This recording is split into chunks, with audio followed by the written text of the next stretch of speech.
Ігар Ланда. Тры кракадзілы. У рацэ паўнаводнай пад назваю Ніл жыве кракадзіл, і не адзін, а тры. Даўгі, даўжэйшы і самы даўгі. Лічаць і пішуць, рашаюць задачы. Танчыць птушка фламінга ці скача? Рапуха раве або плача?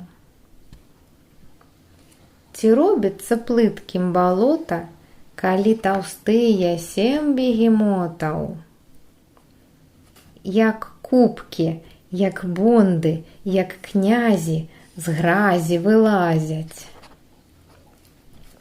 Якая жырафа пачуе хутчэй, малая ці тая, што павышэй? Ці стане рыбай банан, калі пальма кіне яго ў акіян? І чаму лятае жук? І чаму вісіць павук? Ад чаго ў калючках вожык?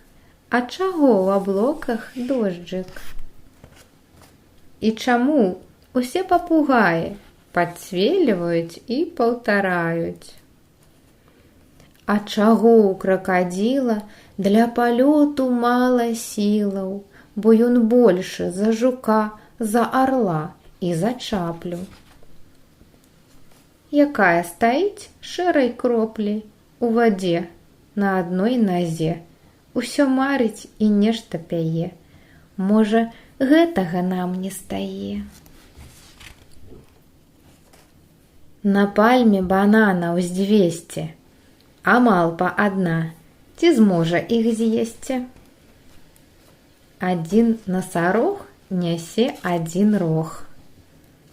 5 быкоў нясуць 10 рагоў.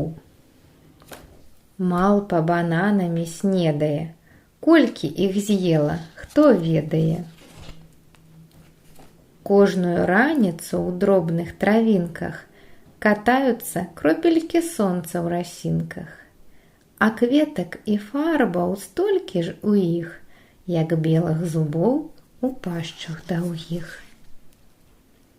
Тут болей вады, там меней звяроў, лісты шамацяць, уверсе звон камароў. То лес за гарой, то ў аблоках гара, хаваецца нехта ў лугах і барах.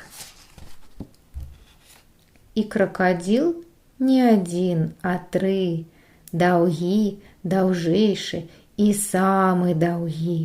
Сонна ўздыхаюць. У ваду ныраюць, ваду глытаюць, з рыпеннем пашчы свае разяваюць.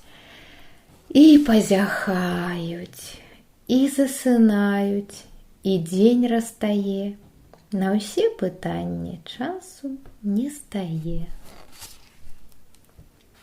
У рацэ паўнаводнай, зацягнутай тванню, для зорак і хваляў ноч ладзіць спатканне. Спяць кракадзілы, збіраючы сілы, каб заўтра прачнуцца і зноўку пачаць лічыць і пісаць, і задачкі рашаць.